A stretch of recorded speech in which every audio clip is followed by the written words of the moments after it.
Typing coaching centre में विजय का पहला दिन था। वह अपनी सीट पर बैठा टाइप सीखने के लिए नियमावली पुस्तिका पढ़ रहा था। तभी उसकी निगाह अपने केबिन के गेट की तरफ गई। कजरारे नयनों वाली एक सांवली लड़की उसकी केबिन में आ रही थी। लड़की उसकी बगल वाली सीट पर आकर बैठ गई। टाइपराइटर को ठीक किया और टाइप करने में मशगूल हो गई। विजय का मन टाइप करने में नहीं लगा। वह किसी भी हालत में लड़की से बातें करना चाह रहा था।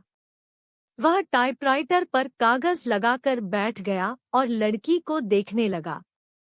लड़की की अंगुलियां टाइपराइटर के कीबोर्ड पर ऐसे पड़ रही थी जैसे हारमोनियम बजा रही हो। क्या देख रहे हो? थोड़ी देर बाद लड़की गुस्से से बोली, आपको टाइप करते हुए देख रहा हूँ। यहाँ क्या करने आए हो? टाइप सीखने। ऐसे सीखोगे? लड़की के स्वर में तल्खी बरकरार थी। मेरा आज पहला दिन है, इसलिए मेरी समझ में कुछ नहीं आ रहा है। आप टाइप कर रही थी तो मैं देखने लगा कि आपकी अंगुलियां कैसे पड़ती हैं कीबोर्ड पर। आपको टाइप करते देखकर लगा मैं भी सीख जाऊंगा। यदि इसी तरह मुझे ही देखते रहे तो आपकी यह मनोकामना कभी पूरी नहीं होगी। लड़की फिर टाइप करने में जुट गई। विजय भी कीबोर्ड देखकर टाइप करने लगा। टाइप करने में उसका मन नहीं लग रहा था। वे बेचैनी सी महसूस कर रहा था। 10 मिनट बाद ही उसने टाइपराइटर का रिबन फंसा दिया। रिबन तो फंसेगा ही जब ध्यान कहीं और होगा। लड़की उसके टाइपराइटर को थोड़ा अपनी ओर खींचकर रिबन ठीक करने लगी। इसी बीच रिबन नीचे गिर गया। वह उसे उठाने के लिए झुकी तो उसके गले से चुन्नी गिर गई। रिबन उठाने के लिए विजय भी झुका था। उसकी निगाह अकस्मात ही लड़की के उरोजों पर चली गई। वह सकपका गया। लो, ठीक हो गया, लड़की ने कहा तो उसकी चेतना लौटी। लड़की फिर टाइप करने में लग गई, लेकिन विजय का मन टाइप में नहीं लगा। वह लड़की से बात करने की ताक में ही लगा रहा। मन नहीं लग रहा है? अचानक लड़की ने उससे पूछा तो बाछें खिल गई। लगता है कि सीख भी नहीं पाऊंगा। आसार तो कुछ ऐसे ही दिखते हैं। आपका नाम? विजय ने बात को बढ़ाने के लिए सवाल कर दिया। सरिता। अच्छा नाम है, लेकिन मुझे इस नाम से नफरत है। क्यों? कोई एक कारण हो तो बताएं। यह कहते हुए सरिता अपनी सीट से उठी और पर्स कंधे पर टांगते हुए केबिन से बाहर निकल गई। विजय उसे जाते हुए देखता रहा। उसके जाने के बाद उसने टाइपराइटर पर डाली। टाइपराइटर उसे उदास लगा और दुनिया बदल गई। इसी दिन से विजय हवा में उड़ने लगा। रातों को छत पर घूमने लगा। तारे गिनता और उनसे बातें करता। चांदनी रात में बैठकर कविताएं लिखता। गर्मी की धूप उसे गुनगुनी लगने लगी। दुनिया गुलाबी हो गई तो जिंदगी गुलाब का फूल। आंखों से नींद गायब हो गई। वह ख्यालों ही ख्यालों में पैदल ही कई कई किलोमीटर घूम आता। अपनी इस स्थिति के बारे में उसने अपने एक दोस्त को बताया तो उसने कहा, गुरु तुम्हें प्यार हो गया है। दोस्त की बात सुनकर उसे अच्छा लगा। अगले दिन विजय ने सरिता से कहा कि आप पर एक कविता लिखी है। चाहता हूं कि आप इसे पढ़ें। यह भी खूब रही। जान न पहचान, तू मेरा मेहमान। कितना जानते हैं आप मुझे? जो भी जानता हूँ उसी आधार पर लिखा हूँ। सरिता उसकी लिखी कविता पढ़ने लगी। सरिता। कलकल करके बहने वाली जलधारा, लोगों की प्यास बुझाती, किसानों के खेतों को सींचती। राह में आती है बहुत बाधा, फिर भी मिलती है सागर से। उसके प्रेम में सागर, साहिल पर पटकता है सिर। उनके प्रेम की प्रगाढ़ता का प्रमाण। पूर्णमासी की रात में उठने वाला ज्वार भाटा। सरिता है तो सागर है। सरिता के बिना रेगिस्तान हो जाएगा सागर।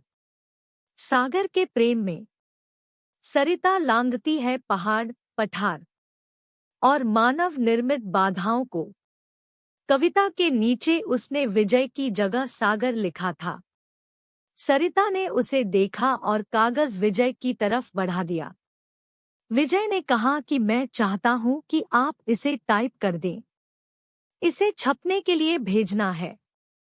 सरिता कुछ नहीं बोली। कागज को सामने रखकर टाइप करने लगी। विजय उसे देखता रहा।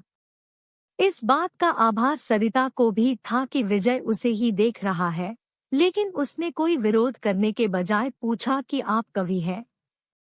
बनने की कोशिश कर रहा हूं। कवि भगोड़े होते हैं। सरिता ने उसकी ओर देखते हुए कहा। उसकी इस टिप्पणी से विजय सकपका गया। कवि अपने सुख के लिए कविता रचता है। रचते समय वह कविता के बारे में सोचता है। उसके बाद वह कविता को उसके हाल पर छोड़ देता है। कविता जब संकट में होती है तो कवि कविता के पक्ष में खड़ा नहीं होता। यह आप कैसे कह सकती हैं? मैं समझती हूँ कि आदमी की जिंदगी भी एक कविता है। मेरी जिंदगी एक कविता है।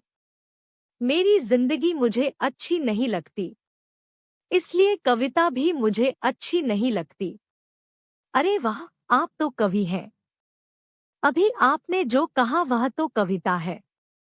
कविता नहीं, कविता का प्रलाप है, उसकी वेदना, जो उस कवि के कारण उपजी है जिसने मेरी जिंदगी की रचना की। इतना कहकर सरिता केबिन से बाहर चली गई। कैसी है यह? विजय ने सरिता के टाइपराइटर को देखा। लगा जैसे टाइपराइटर किसी शोक गीत की रचना में मशगूल है। प्यार की खुशबू। आज उन्होंने बातें अधिक की। उनके वार्तालाप को देखकर टाइपिंग इंस्टीट्यूट चलाने वाली मैडम ने उनके पास आकर कहा कि आजकल तो तुम काफी खुश हो सरिता। बदले में सरिता केवल मुस्कराई। विजय भी मुस्कराया। तो क्या मेरे प्यार की गंध इसे भी लग गई? अगले दिन सरिता जब इंस्टीट्यूट आई तो काफी सजीदजी थी। नया गुलाबी सूट पहने थी। बालों का स्टाइल बदला हुआ था। विजय को सरिता का यह बदला रूप अच्छा लगा। वह अपनी भावनाओं को दबा नहीं पाया। बोला, काफी सुंदर लग रही हो। जवाब में जब सरिता ने मुस्कराते हुए थैंक यू का फूल जब उसकी तरफ फेंका तो उसकी इच्छा हुई कि वह खड़ा होकर नाचने लगे और जोर जोर से चिल्लाए कि उसे प्यार हो गया है। ग्रह नक्षत्रों की चाल। आदमी जब निराश होता है या फिर लक्ष्य के प्रति उसकी स्थितियां साफ नहीं होती है तो वह धर्म और ज्योतिषी की शरण में चला जाता है। विजय की भी हालत कुछ ऐसी ही थी। वह सरिता को चाहने लगा था, लेकिन सरिता भी उसे चाहती है यह स्पष्ट नहीं था। वह अपनी बेरोजगारी से भी परेशान था। घर वाले शादी के लिए अलग से दबाव डाल रहे थे। लिहाजा एक दिन वह ज्योतिषी के पास चला गया। नौकरी पाने के लिए वह ज्योतिषी से नुस्खे पूछता रहता है। उसने सोचा कि प्रेम पाने के लिए भी ग्रह नक्षत्रों की चाल जान ली जाए। नौकरी के लिए तो ज्योतिषी कभी कहता है कि आपकी कुंडली में कालसर्प दोष है जो आपके शुभ कार्यों में बाधक है। इसकी शांति के लिए घर में मोर पंख रखे और प्रतिदिन उसे 2-3 बार अपने शरीर पर घुमाएं। सोमवार के दिन चांदी से बना सर्प का जोड़ा शिवलिंग पर चढ़ाएं। नित्य श्रीगणेश जी की उपासना करें। धैर्यपूर्वक ऐसा करने पर ही रोजगार प्राप्ति की संभावना बनेगी। विजय ने अभी तक उसके बताए हर नुस्खे को आजमाया, लेकिन आज तक कोई संभावना नहीं बनी। शिकायत करने पर वह कह देता है कि आप पर भाग्य शुक्र की महादशा चल रही है। शुक्र के बलवर्धन के लिए शुक्रवार के दिन 5.5 रत्ती का ओपल चांदी में जड़वाकर दाहिनी मध्यमा में धारण करें। पंडित जी, मेरी कुंडली में प्रेम है कि नहीं? है ना, बहुत है। कुंडली पर सरसरी नजर डालते हुए ज्योतिषी ने कहा। प्रेम विवाह का योग है, लेकिन कुछ बाधाएं हैं। प्रेम विवाह में क्या लफड़ा है? आप पर शुक्र की महादशा चल रही है, जो अशुभ फलप्रद है। गोचर में भी आपकी राशि पर शनि की 7.5 चल रही है। शनि शांति के लिए प्रत्येक शनिवार कुत्तों को सरसों के तेल से बना मीठा पराठा खिलाएं। ग्रह शांति के उपरांत ही प्रेम में सफलता की संभावना बन सकती है। सब ढकोसला है। इतने दिनों से आप एक नौकरी के लिए मुझसे क्या क्या नहीं करवाते रहे। मिली नौकरी? साला चपरासी भी कोई रखने को तैयार नहीं। भन्नाया हुआ विजय ज्योतिषी के कमरे से निकल गया। घर पहुंचते ही मम्मी कहने लगी, तुम्हारे पिता ने लड़की पसंद कर ली है। उनके दोस्त की बेटी है, बीए करके नौकरी कर रही है। तो मैं क्या करूं? शादी कर लो। बिना नौकरी मिले यह नहीं हो पाएगा। फिर तो पूरी जिंदगी कुंवारे ही रह जाओगे। बीवी की कमाई खाने से तो कुंवारा रहना ही अच्छा है। कहते हुए विजय अपने कमरे में चला गया। जिंदगी आसान नहीं। एक सप्ताह तक सरिता टाइपिंग स्कूल नहीं आई। विजय रोज आता रहा और निराश होकर वापस घर जाता रहा। 8वें दिन सरिता के आते ही वह पूछा बैठा कि एक सप्ताह आई नहीं। जिंदगी में बहुत दिक्कतें हैं, कहते हुए सरिता अपनी सीट पर बैठ गई। क्या हो गया? मेरी बहन जो बीए कर रही है, किसी लड़के के साथ चली गई। दोनों बिना शादी के ही एक साथ रह रहे हैं। ऐसा क्यों किया? उसका कहना है कि यदि वह ऐसा न करती तो उसकी शादी ही नहीं हो पाती। मतलब? हमारे घर के आर्थिक हालात। इतना कहकर सरिता चुप हो गई। मुझे नहीं लगता कि आपकी बहन ने गलत किया है। आज की युवा पीढ़ी विद्रोही हो गई है। वह परंपराओं को तोड़कर नई नैतिकता गढ़ रही है।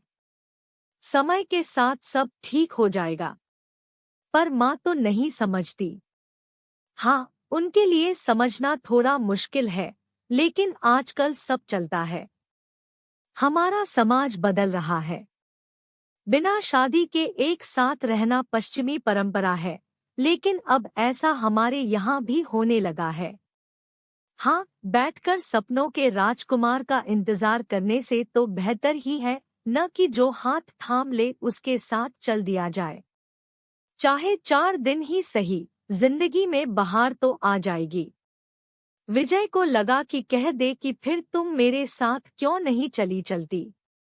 हम शादी कर लेते हैं, पर वह कह नहीं पाया। जानते हो, मेरी एक बहन 12वीं में पढ़ रही है। उसका भी एक लड़के से प्रेम चल रहा है। वे दोनों एक दूसरे से शादी करने को तैयार हैं। अगले साल बालिग होते ही शादी कर लेंगे। विजय के मन में आया कि कह दे कि अच्छा ही है। वह अपने आप वर्क खोज ले तो तुम्हें परेशानी नहीं होगी। वैसे भी 5,000 रुपए की नौकरी में तुम कौन सा राजकुमार उन्हें दे दोगी। अच्छा है कि वह अपने अपने प्रेमियों के साथ भाग जाए। बातों बातों में एक दिन सरिता ने उसे बताया था कि उसके पिता की मौत हो चुकी है और वह 3 बहन है। उसका कोई भाई नहीं है। बहनों में वही सबसे बड़ी है। वह एक ऑफिस में काम करती है और उसे 5,000 रुपए मासिक वेतन मिलता है। दूसरी जगह काम पाने के लिए टाइपिंग सीख रही है।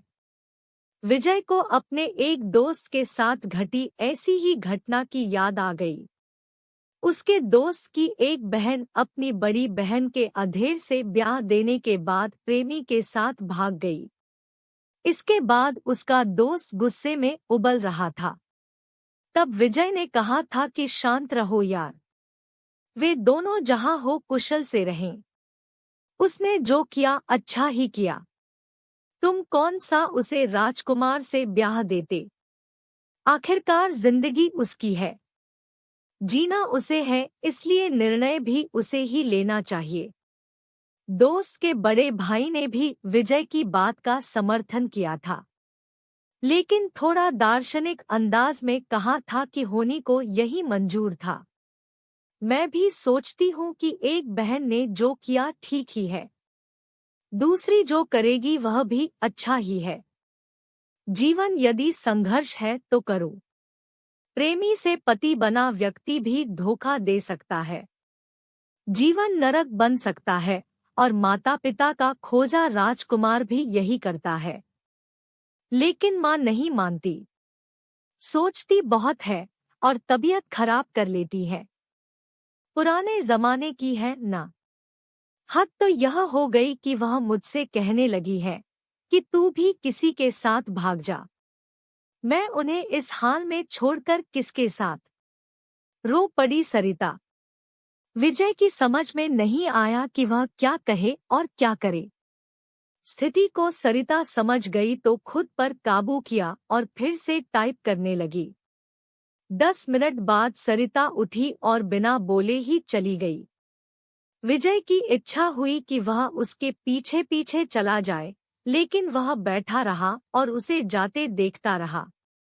मूसलाधारिश में बिजली का गिरना, आसमान में काले बादल घिर आए थे। इस कारण परिवेश में अंधेरा पसर गया था।